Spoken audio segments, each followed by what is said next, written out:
වැරදුණු තැන් අපි හැමෝටම තියෙනවා.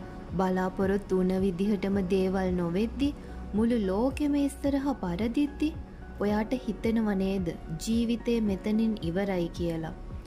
හැමෝම ඔයා දිහා බලලා එයාට බෑ කියන වචන ඔයාට ඕන තරම් ඇහෙනවා ඇති.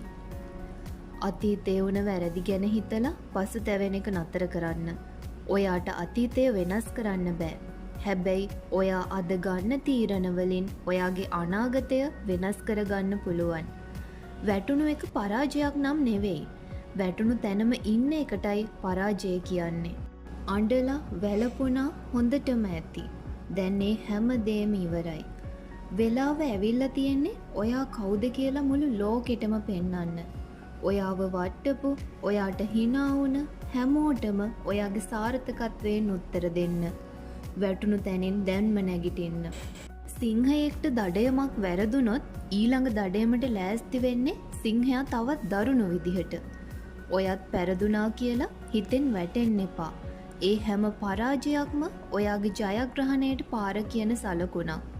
මහන්සි වෙන්න, කැප වෙන්න, ඔයාගේ හීන ඉක්මනින්ම හැබෑ කරගන්න. කවුරු මොනවා කිව්වත් ඔයා ඔයාගේ ගමන යන්න. වැරදුණු තැන් හදාගෙන පරාජය ජයග්‍රහණයක් කරගෙන ඉස්සරහටම යන්න. ඔයා දිනනවා.